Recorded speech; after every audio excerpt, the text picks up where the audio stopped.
कि हमारे बहुत से शिक्षक साथी गांव घर से जुड़े हुए हैं, गांव से हैं, और हम भी अपने बचपन से ही खेतों खलिहानों से हमको बहुत बचपन से ही लगा था। हमको याद आता है जब हम कक्षा 8 में थे तब हमारे पिताजी जब हल चलाते थे बैलों वाला, तो हम दाना पानी लेकर जाते थे वहाँ, तो सब बस हम भी उसका मुठिया पकड़ लेते थे, तो बैल हमसे चलता ही नहीं था।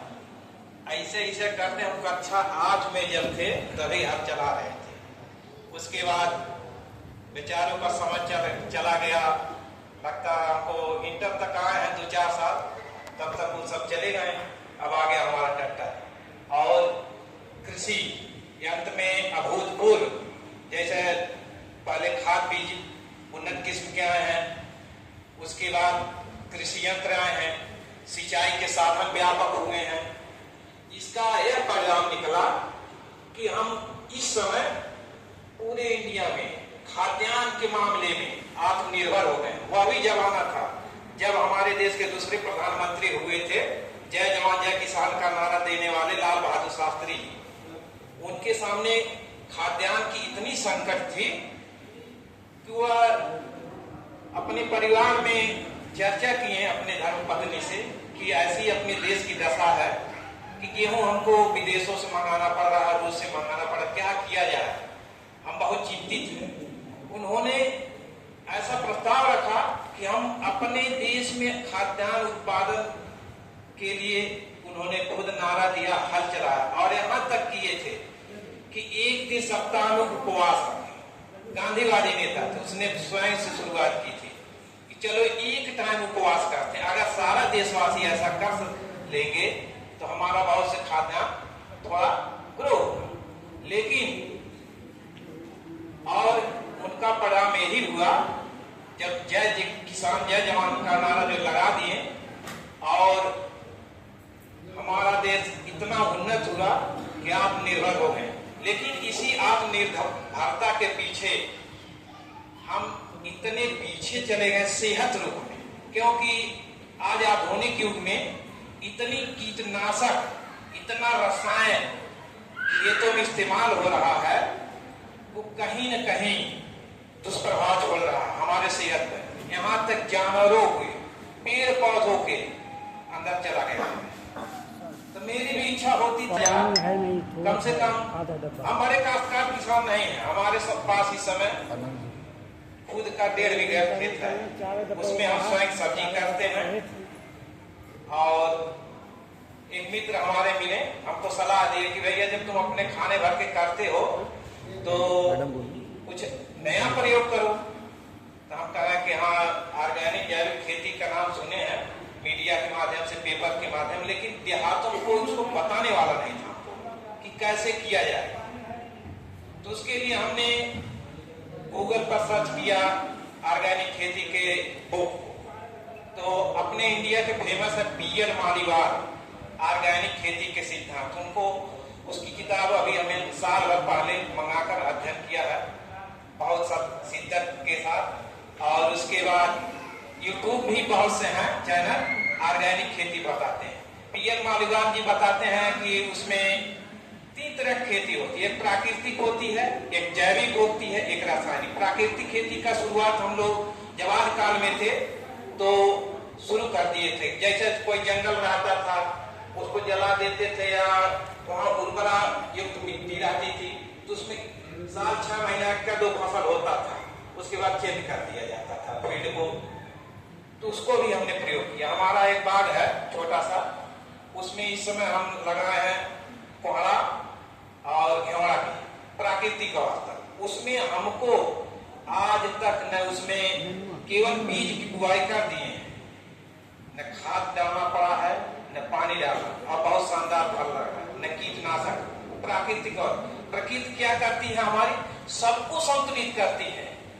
लेकिन हमारा जो कृषक है, किसान है, उसको गाइडलाइन नहीं मिल पा रही है देहातों में। हम भी गाइडलाइन में नहीं थे, हम हिंदी के छात्र हैं लेकिन शौकीन है बचपन से।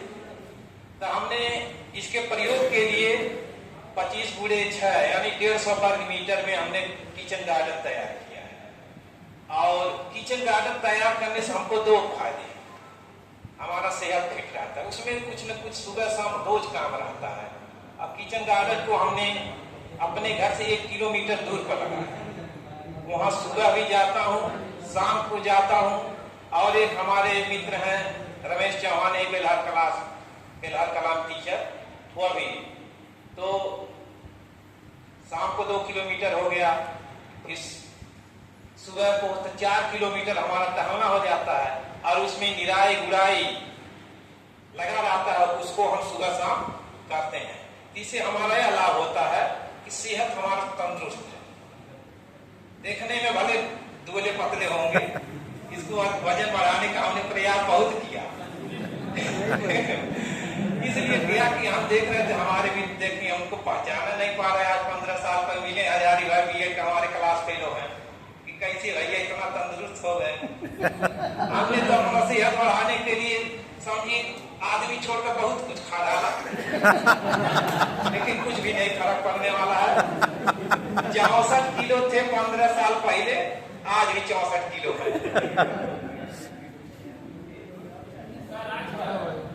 राज वही है, खाते कम है खाते ज्यादा हैं। और हमारे मित्र जो सर जी बोले, अब 35 साल आधे उम्र में ही उनको शुगर हो जा रहा है, मधुमेह और बीपी के मरीज हो जा रहा है, क्योंकि हम शारीरिक श्रम से दूर हो जा रहे हैं। इसका उसके बाद तरह तरह के हम परहेज कर रहे हैं, खा नहीं पा रहे हैं ऐसे ऐसे चीजों को, हमारा सेहत इतना प्रभावित हो। मान लीजिए कुछ दिन खाए है, उसके बाद चावल में खाओ भैया, यह रसायन मुक्त खेती है। क्या है? रसायन मुक्त। उसमें किसी भी प्रकार के हम रासायनिक खाद नहीं डालेंगे, किसी भी प्रकार के रासायनिक कीटनाशक नहीं डालेंगे, ठीक है। और मान लीजिए प्राकृतिक खेती है, हम जो चेंज करते रहते हैं फील्ड को, लेकिन जैविक खेती हमारा एक जगह अस्थायी होता है, साल भर करते हैं, लेकिन उसमें पोषक तत्वों की कमी पड़ती है। तो पोषक तत्वों को हमको जैविक तरीके से ही पूर्ति करना है। और शुरू में हमको यह लगता है कि बहुत लागत बढ़ रहा है भैया, बहुत लागत पड़ती है, लेकिन अगर हम चाहें तो उसको थोड़े थोड़े में ही ऐसी व्यवस्था कर सकते हैं कि 0 इन्वेस्टमेंट तो हम जैविक खेती कर सकते हैं, लेकिन परिश्रम करना पड़ता है। क्योंकि जो उसमें पोषक तत्व है हमारे गांव देहातों में जो डाला जाएगा, सबसे पहले हम कंपोस्ट खाद की शुरुआत करते हैं, गोबर की खाद। तो गोबर की खाद सभी लोग किसान भाई हमारे और शिक्षक बंधु गांव से जुड़े हैं, तो उसमें हमने एक वीडियो देखा कृषि संस्कृति में, विनोद कुमार सचान जो कृषि उप निदेशक उत्तर प्रदेश के हैं और कृषि वैज्ञानिक भी हैं। तो हमने जो पीएल मालीवाल वाली किताब पढ़े हैं, उसमें उसने दिया केवल गाय का गोबर हो, गौमूत्र हो, उसका प्रयोग करिए उस खाद को बनाने के लिए। क्योंकि एक आप गड्ढा बना सकते हैं, गड्ढे में उस गोबर को प्रतिदिन डालिए, लेकिन मूत्र को भी उसमें डालेंगे तो वो जाके प्रभावी होगा। लेकिन बहुत से हम भी भैंस पालते हैं, हम कहाँ से पाएंगे गाय का गोबर? तो सज्जाद साहब ने उसको क्लियर किया कि चाहे गाय का हो, चाहे भैंस का हो, चाहे भैंसा का हो, चाहे बैल का हो, कोई भी गोबर, ठीक है, उसका आप प्रयोग करें, उसका कंपोस्ट बनाएं। और दूसरा कंपोस्ट हम अपने किचन से बना सकते हैं। देखिए हमारे घर में प्रतिदिन फल फूल सब्जियों की छिलकाएं जो निकलते हैं प्रतिदिन डस्टबिन, तो उसको हमने बनाने के लिए 2 डस्टबिन रख लिए हैं। जो सब्जियों की छिलका निकलते हैं, फलों के जो प्रयोग होते हैं उनके छिलका निकलते हैं, घर से दूर गड्ढे में उसको दूसरे गड्ढे में उसमें डालते हैं और उसमें पत्ती डाले हैं और उसके बाद थोड़ा मिट्टी डाले हैं, वो अभी हमारी खाद तैयार हुई है। और उसके बाद यह कंपोस्ट खाद है। और तीसरी बात आती है वर्मी कंपोस्ट। तो वर्मी कंपोस्ट के लिए जैविक में भी बहुत से खाद है, अभी हम एक एक करके आप लोगों को बता रहे हैं। वर्मी कंपोस्ट तीसरे नंबर पर आता है। वर्मी कंपोस्ट के लिए हमको केंचुआ पालन करना पड़ेगा। हमारे पास पर्याप्त टाइम नहीं है, तो हमने हमारा हरियरपुर मार्केट पड़ता, वहाँ कई दुकान ढूंढे हैं, खलीलाबाद भी ढूंढे हैं, वर्मी कंपोस्ट नहीं मिला तो हमने अमेजन से ऑनलाइन मंगा दिया है। और एक खाद है जैविक की शक्तिमान ऊर्जा, उसको प्रयोग कर रहे हैं। उसके बाद एक जैविक खाद है जो शैवाल की बनती है, 4 खादें हो गई। और नीम की खली मिट्टी में मिलाने से उसमें जो हमारे हानिकारक कीट है जैसे दीमक है और भी फसलों को काटने वाले कीड़े रहते हैं, वो मर जाते हैं। और नीम की खली से हमको साल भर एवरेज देती है। लेकिन हम देखते हैं शुरू में वास्तव में मेरा भी लागत बहुत लगा है, लागत ज्यादा लगता है लेकिन लंबा इफेक्ट करता है। अब रसायन केमिकल का जान ही रहे हैं, तो तीसरे दिन में यूरिया हम जब अपने खेत में डाल देते हैं, तीसरे दिन में हरा कर देता है, वह 15 दिन में फिर मुरझा जाता है। और जब हम जैविक का इस्तेमाल करेंगे, धीरे धीरे उस पर असर डालता है और उसका असर लंबा चलता है। चलिए अब स्वास्थ्य के बारे में थोड़ा चर्चा कर लें।